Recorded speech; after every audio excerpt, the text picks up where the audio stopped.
I've been seeing this wall for about 10 years. Well, since I was a kid, telling the truth. I've always seen this wall for. I would love to put a big bit of art on that wall. Because it's such a brilliant junction, you know. Everyone knows this corner, and it's just great to be able to paint, you know, a message like this. I think there's no better place for it in the heart of the community, Muslim community where they live. And at the same time, you get a lot of rush hour traffic along here, building up at this junction. So really, this is a message that's going to hit everybody. You know, people going home from work and they're going to think about Gaza and the situation that's going on. Or people who have never heard about it, they might even go home and want to find out where is Gaza, what's going on in Gaza. So I think really this is the primary location. There's no other place I'd want to paint this message but this corner here.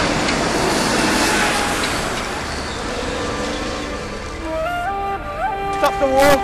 A lot of innocent kids are dying. Stay strong, brothers. Allah will be there for us. The Israelis, they keep making out as though they started with Hamas firing rockets into Israel. It didn't start there. This is an occupation and they have the right to resist occupation.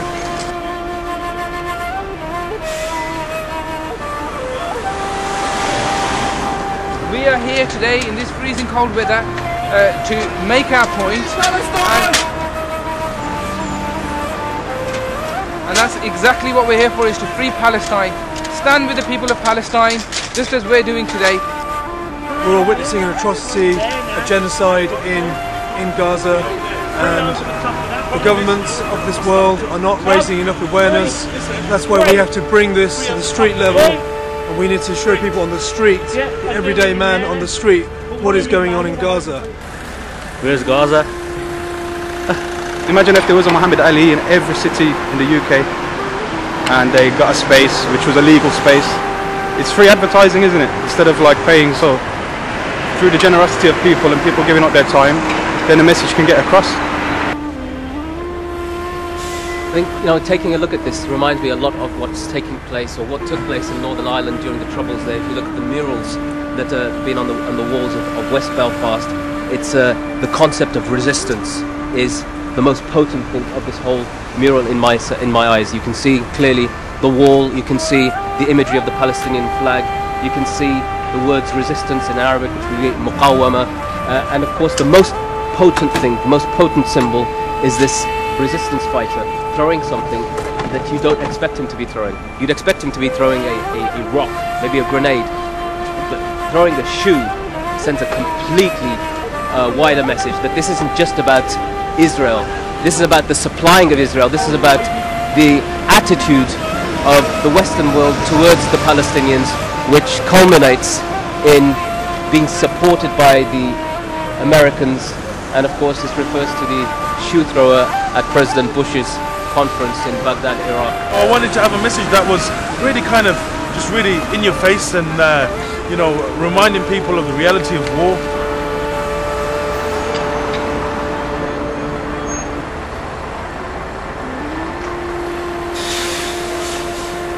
And you can see, of course, here the silhouettes of the helicopters. And these bombs, let's not forget, weren't made in Israel, they were made in America. Quite clearly, American and Israeli foreign policy is intertwined.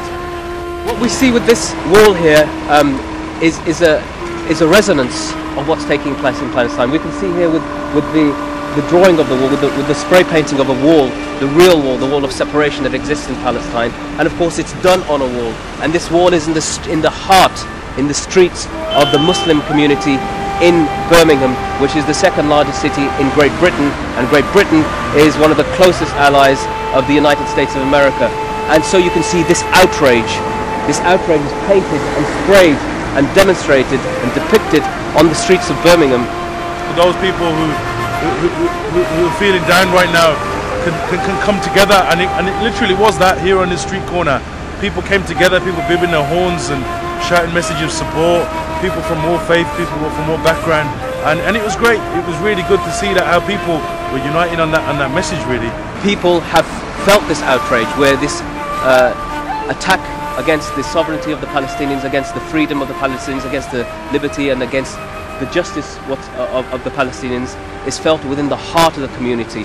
And in this community there are Arabs, in this community there are Somalis, in this community there are Pakistanis and Bangladeshis, but what unites them is their love and their feeling and their empathy towards the Palestinians. And I would extend that to say that when the indigenous population, the non-Muslims of this country go past and see this wall, it will be a shock to their system to see in the streets of Birmingham, in the streets of the second largest city of Great Britain, you can now see murals that show clear and open support for the Palestinians, the most oppressed nation on earth.